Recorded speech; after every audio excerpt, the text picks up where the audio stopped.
Hey, it's Joe here again, just sitting inside a new 2018 Chevrolet Camaro. Wanted to give you a quick run through on the different driver displays here. Now the one we're sitting in is a 2SS, so you'll notice we might have an extra button for a heated steering wheel here. The other really cool thing you get is this heads-up display. We'll see if I can get it to focus here. This is really neat. When you're driving, it's just projected on the windscreen and appears on the road in front of you, so you can actually change the info on it here. Here you're seeing the compass. Also you have the display of your speed on all of these. You get your RPMs here, and you can also see how many G's you're pulling in the top corner, top left corner.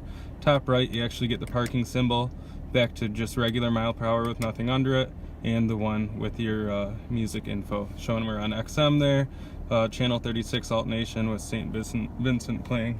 Going over to the radio screen, you can actually see here the screen as well as your phone controls. This is where you can go to pair a phone up quickly. Navigation would show here if you have navigation active. Now this one, being the 2SS, actually has programmable light strips. When you put it in show mode here, around the edge of the screen here, you'll end up getting the different colors along with your door panels here. You can see the colors kind of changing at nighttime. It's really cool looking, but you can see it goes through the different colors as well. Going back over to our steering wheel controls, you can see we can pull here for our volume up, volume down, favorites, or skipping a song if you got the Bluetooth going. Of course, there's no CD player anymore. Those went away with the tape player. Cruise control on this side, cruise on and off. When it's on, you see our little speedometer came on the light there. Set, resume, tap the brake to coast. This one's an automatic, so we have our plus and minus shifter on each side there. If you had the manual, that would turn your rev match feature on and off. We also have here for our Bluetooth control, you see our voice command here. If you hit the voice button, you'll hear. And then, of course, you can hang up if you didn't mean to hit it. But right there you can do different commands such as tune XM36, or you can just say SXM36 or SXM Alt Nation. So that's pretty neat stuff. To me, you can do the phone calling through that, but I never really use it. I have my iPhone connected, so all I do is I press and hold this button for about 2 seconds till you hear the radio stop. You'll hear the ding ding for Siri. Siri has a lot better voice recognition. As you can imagine, Apple has a little bit bigger voice recognition budget than what GM does, so their voice recognition's a little bit better as well. Four-way selector here is the key to getting into everything in your center gauges. Being this is the SS package, we have the really large screen. It's not on all of the Camaros. When you get down in the 4 cylinders and the lower packages, you actually get into where it's just a regular screen. So up down here is my main key for what 90% of the people are going to use on this. So as you hit our down arrow, you see we'll go from miles per hour over to our trip fuel economy, average speed. We do a lot of idling in the parking lot, so you can see that we mainly have sat there getting poor miles per gallon. The average speed is 16 miles per hour when we're on a 55 mile an hour road. So to reset anything, you just hold this little select button right here. Here you beep, it's a reset.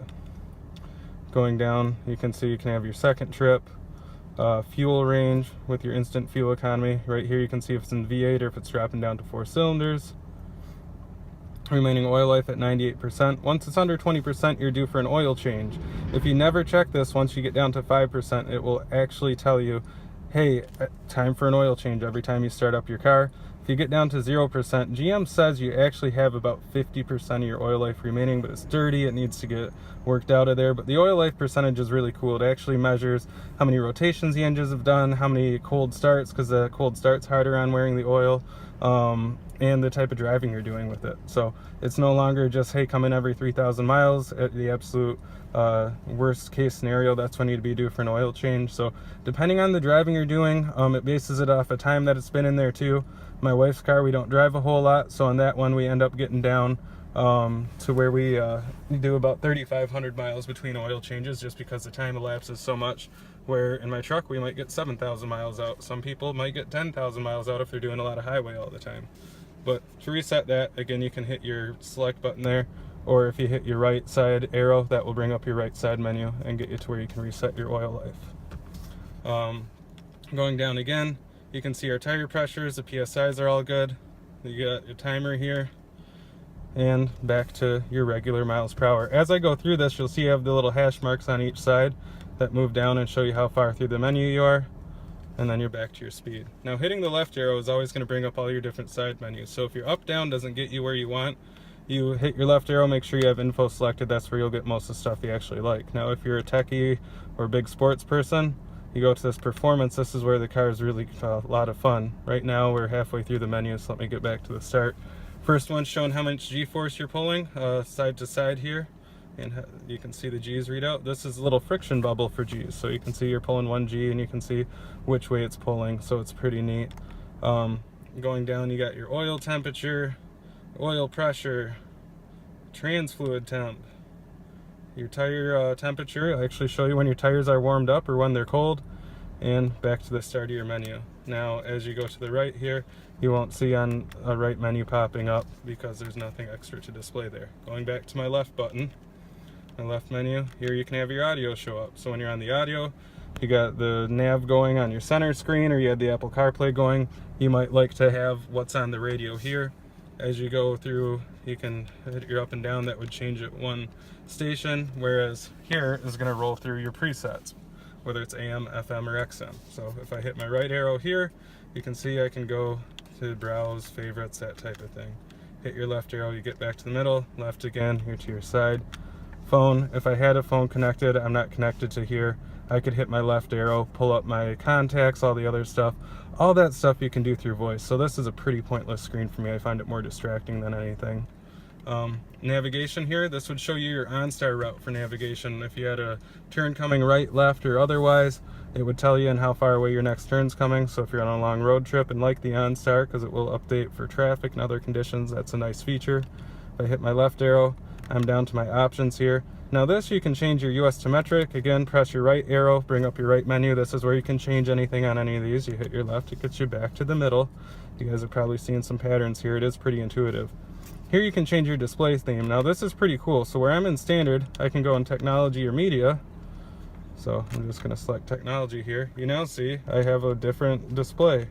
If I go back up to my info, here's my mile per hour, all my info. But you see I have an old style compass on the top showing I'm pointing northeast. I got my fuel digitally there, and on the left side I have my temperature. If I hit my left menu, go back down to my settings, or options, excuse me, back to my display theme. You can actually go media on this theme as well. It's going to give me a little bit different layout.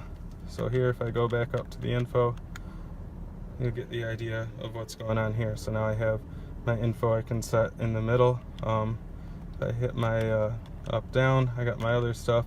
This would basically give me media information at the top, digital compass at the top. You can see my temperature and gas gauges are a little different as well. Hitting my left arrow, going back down to settings again, or options, I can get back to my regular standard display, which is where I like it the best. So all personal preference there. Get a little bit more information across the top. Still got your compass there, still got your P showing you're in park, and the T for what type of mode you're in. I'll get into that more in a minute. You press down here, you see I have 6 of 9 pages and 6 of 8 pages displayed for my info pages. So if I hit my right side here, I can change my vehicle information. You can see what's lit up is what's displaying. I could also turn on my fuel economy, my engine hours, or a blank page. Some people like the blank page. It'd be the last page at the bottom, so as you're going down, you get one blank page to let you know that the speed's coming up next to that. I'm not a big fan of that. This one's off here. Now I can go up and down, go to my performance pages, and here you can see the performance timer and the lap timer. So these two I would normally keep on. This being a dealership car, it's not set up for my exact preferences, but now you see I have all of these showing. So pretty neat stuff. As I go down here, you can actually turn on a speed warning. Again, I bet you guess you press the right arrow, get in here, you can enable it, choose when your speed warning comes on. Compliance information you can read, so here we are right back to all our regular stuff. Now, just to go back to my performance mode, you can see the two that I just turned on will now show up, so I can do a 0 to 60 timer. If I hit my right side arrow here, I can go 0 to 100, quarter mile timer, 0, 100, and back to 0. So you can have a lot of fun on this car without being at the drag strip that's fully wired up for all that tech. You can do it right here in your car. Of course, you'd want to be on a private road if you're doing anything other than that 0 to 60. Going down here, You can also see, here's my lap timer, so you can go around with that. It's pretty cool stuff. Go back to my info page, right back to my regular look. Now, you see I have that little T right next to my park, that I'm in park there. Just to show you what it looks like as you're going through here. Here I'm in drive. If I put this in the manual mode, you see I'm M1. I can click through my different gears. It's pretty neat. Now, if you are in drive and you pull the shifters while you're driving for the paddles, it will still put you in the manual mode without having to reach over to your shifter here and doing it. It will just show that you're D1, 2, 3. Once you get through and you're done having your fun or pass around whoever, press and hold this plus shifter for a couple seconds. You'll see it'll go back to drive instead of showing your number there where the shift indicator is. Now lastly, the stuff I want to show you down here by my electronic parking brake. I actually pull it up to engage it. And when I do that, you'll see my park light comes on. Disengage it. You got to put your foot on the brake, then press down, and it will disengage your parking brake. Now the mode key, as you press through this, is going to be what changes your mode that you're driving in. So as you can see here, I press it once. I went from Tour to Sport, so this is going to get me to where it holds my gears, shifts a little bit more aggressively, and actually changes the engine timing and that type of thing. So as you're driving, you'll hear a little pop on the hard full acceleration upshift. You push it again, you're in track mode here. This will completely get you into the full performance on the car. So as you're hitting the gas hard, this thing will actually pop when it upshifts. You sound like an Indy car. You get to where you're throwing it hard, accelerating and decelerating, it will actually say performance shifting is active. So it will hold you in the high gear till you jump on the gas again, or it's really kind of holding you so you can use a little engine braking, that type of thing around the corners. So it's really going to keep it in optimal torque and horsepower for the gear you're in. So that one's really cool. And again, you can see down here next to my park that's my track that I'm in right there. Snow and ice, I would use that in the rain as well. These things can get sideways awfully quickly with the summer tires if you're on a road. A little bit of oil that might have dripped off the cars before it last rained can cover the surface. And you can, with the 455 horsepower, 455 torque, you can get sideways awfully quick. So I also use that in the rain. The Tour, back to there, that's where you're mainly going to drive it on the street. It's going to upshift back to the regular fuel economy once you get around what you want. But if you're really a sporty person driving this car, you might ride it around in sport all the time as well. For me, I'm probably going to ride around in sport more because I like hearing the pop on the upshift and the gurgling and that stuff. But also when I jump on the gas, the transmission's going to jump down for me quicker too, where the Touring's going to just be a little bit more comfort in your shifting. So aside from that, that takes you through most of the features on the infotainment center. You guys have any other requests on how some of this stuff works, let me know. I'll be glad to run you through.